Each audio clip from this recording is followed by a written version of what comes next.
राजधानी दिल्ली में लगातार क्राइम का ग्राफ बढ़ता जा रहा है और ऐसे में पुलिस अपराधियों पर सख्त एक्शन लेने के लिए कहीं ना कहीं मजबूर है। और ऐसे में आपको बता दें कि नेफसराय थाना क्षेत्र इलाके में बीते दिन एक ऐसी घटना आती है जो कहीं ना कहीं लोगों में दहशत पैदा कर देती है। एक बार तस्वीर में दिखा दी, थोड़ा सा आगे आइए। ये एक घर है, यहाँ पर एक परिवार रहता था। इन परिवार के जो रिश्तेदार हैं, जिनके चाचा हैं, उनका ये अलग घर है। ये घर दिखा दीजिए एक बार। यहाँ पे उनके जो रिश्तेदार हैं, चाचा, वो यहाँ रहते थे और घर के बाहर कूड़े को लेकर के यहाँ पर झगड़ा शुरू होता है। और ऐसे में झगड़ा इतना बढ़ जाता है कि इस घर से जो लड़का था वो जो उनका परिवार है उन पर चाकू से हमला कर देता है।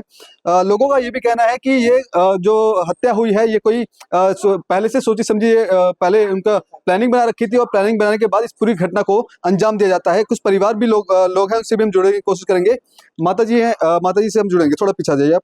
क्या नाम हुआ आपका? मोहम्मद नसीमा खातून। क्या हुआ था उस दिन?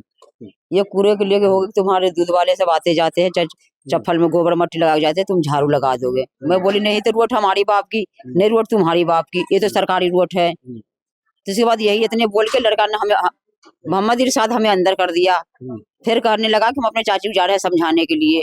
फिर उनसे कहने लगा चाची को कि चाची हमारे घर से तुमको क्या अलर्जी है, तुम अपने खाते कमाते हो, हम अपने खाते कमाते हैं, हमसे लड़ाई झगड़ा मत करो नितन। तो इसके बाद ना वो अपने बड़े लड़के को बुला लिए, इश्ताक को। तो इसके बाद फिर मुबारक को बुला लिया डिप्टी पर से। आधी मातर वो थप्पड़ लपड़ देने लगे बड़े लड़के में। फिर कहने लगा लड़का कि तुम चलो हमसे पीछे हटो, हम तुमसे लड़ाई नहीं कर रहे हैं, नहीं कर रहे हैं। तो इसके बाद आया आवाज से वो चाकू मार दिया। चाकू मार बस। अच्छा, कितने लोग थे ये पूरी घटना? ये लोग है चार लोग थे। हाँ, चार लोग। चारों का नाम? एक तो है मोहम्मद इरफान, एक मोहम्मद इश्ताक, हाँ तो इश्ताक थी गई, एक मोहम्मद मुबारक, एक रेहाना खातून। अभी पुलिस के द्वारा क्या कुछ कार्रवाई की गई है? ये जो चारों लोग थे क्या गिरफ्तार कर लिए? पकड़ लिए सबको, पकड़ लिया गया। आपके अकॉर्डिंग पुलिस कार्रवाई कर रही है ठीक ढंग से? हाँ, तिहाड़ जेल में है वो। क्या कहना चाहेंगे, जब पड़ोसी ही पड़ोसी का दुश्मन बन जाता है, कितना डर लगता है कि आप सजा कैदी से कैदी सजा मिलना चाहिए, सजा मिलनी चाहिए। हाँ। तो देखिए ये उस पीड़ित जो लड़का है उसकी माताजी है, उनका साफ तौर पे ये कहना है कि जिस तरह से पूरी घटना को अंजाम दिया गया है, कहीं ना कहीं बहुत ही दर्दनाक तरीके से उसकी मौत हुई है। और ऐसे में परिवार का केवल यही है कि प्रशासन सही तरीके से काम करे और इनका जो बेटा गया है उनका इंसाफ मिल सके। आप उनकी बहन है, कितना डर लगता है कि इस तरह के जब रिश्तेदार के दुश्मन बन जाते हैं और सिर्फ छोटे से कूड़े के विवाद को लेकर? जी, हमने तो सोचा नहीं था ये ऐसा कर जाएंगे। मेरा भाई तो ऐसे ही समझा रहा था, मेरी मम्मी को भी समझाया, उसको भी समझाया, वो मानने को तैयार ही नहीं थी। वो अपने पति को फोन करके बुला लेती है। पति उनके आते के साथ ही मेरे भाई से बिल्कुल उलझने लगते हैं कि और बता तेरा क्या, तेरे के अंदर पैसे की ज्यादा गर्मी है? मेरे भाई कहता मेरे के अंदर पैसे की गर्मी नहीं है, आप मेरे से दूर हट के बात करो। वो मेरे भाई का गला दबा लेते हैं। वो फिर उनका लड़का आके गाली गलौज करने लगता है। वो एक साइड से उनका लड़का बड़ा भी पकड़ लेता है और रेहान जो है वो चाकू लेके घर से बाहर जाता है। इनकी सारी साजिश थी पहले से। अच्छा, ये चाकू जो इस्तेमाल किया गया था, ये घरेलू चाकू था या फिर कैसा चाकू था? इन लोगों ने ऑनलाइन करके चाकू मंगवाया था। ऑनलाइन जी। मतलब इनका पहले से ऐसे प्लानिंग थी कि झगड़ा हो और इस तरह से पूरी घटना को अंजाम दे? जी, पहले से प्लानिंग थी इनकी।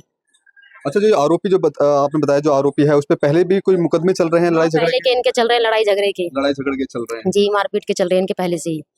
क्या कहना चाहेंगे प्रशासन से कि जो कार्रवाई कर रहे हैं उसमें निष्पक्ष तरीके से कार्रवाई करें और आप लोगों को इंसाफ दिलवाया जाए? जी, हमको इंसाफ मिलना चाहिए। मेरे भाई इनको जो है कड़ी से कड़ी सजा मिलनी चाहिए, उम्र कैद की सजा होनी चाहिए इनको। ठीक है जी। क्या कहना चाहेंगे, कितना डर लगता है इलाके में रहने में और इस तरह से लोग मानसिकता रखते हैं, पहले से प्लानिंग करते हैं, इस तरह छोटे छोटे झगड़ों को बड़ा कर देते हैं, और पुलिस प्रशासन की किस तरह की कार्रवाई है? इनकी कार्रवाई कुछ भी नहीं है। इनकी कार्रवाई अगर ऐसी होती तो ऐसा अंजाम ही नहीं होता और ऐसा काम कोई करता ही नहीं। जो आज हो रहा है ना, ऐसा कुछ नहीं होता अगर ये पुलिस प्रशासन अगर सख्त होती तो ऐसा कुछ कोई कर ही नहीं सकता। जो आज कर रहे हैं, लोगों को दूसरों से डर नहीं है, अपनों से डर लगता है। जो अपने हैं ना उनसे ही डर के रहना चाहिए और अपनों से दूरी बना के रखना चाहिए। जो कि मेरे भाई की कोई गलती नहीं थी, वो तो बेकसूर था और उसे इन लोगों ने लपेटा है बिना वजह की, क्योंकि वो लॉ की पढ़ाई कर रहा था, लॉ का स्टूडेंट था, इसलिए इन लोगों ने जलन की वजह से कि हमारा बच्चा तो कोई कामयाब हो ना सका और इसको ले लो लपेटे में। छोटा सा सिर्फ एक कूड़े को लेकर कौन लड़ता है? इतना सख्त काम कौन करता है? ऐसा काम कि किसी का मर्डर कर दो चाकुओं से गोद गोद के। कोई पड़ोसी भी ऐसा करने से पहले सोचता है कि तो छोटी सी बात है, इसके लिए कोई किसी का मर्डर कर सकता है? कोई नहीं कर सकता। लेकिन ये एक जलन और एक साजिश के साथ किया है कि हमारा बच्चा ऐसा हो ना सका, इनको भी नहीं हम ऊपर चढ़ने देंगे ना कामयाब होने देंगे। इसलिए इन लोगों ने ये अंजाम दिया है इस घटना को। अब प्रशासन से क्या मांग करते हैं, इंसाफ कैसे मिले आपको? हम ये चाहते हैं प्रशासन से कि हमें इंसाफ मिलना चाहिए। जिस तरीके से मेरे भाई को इन लोगों ने मारा है कि इनको भी कड़ी से कड़ी सजा मिलनी चाहिए और इनको उम्र कैद होनी चाहिए। अच्छा, बताया जा रहा है इनके परिवार में इनकी एक लड़की थी, वो भी फरार वो फरार चल रही है, उसका पता नहीं चल पा रहा है कि वो शामिल कहाँ थी है। इसमें, वो भी शामिल थी इसमें? वो भी शामिल थी इसमें, हाँ। तो पुलिस अभी तक पकड़ नहीं पाई है। अभी उसे पकड़ नहीं पाई है पुलिस।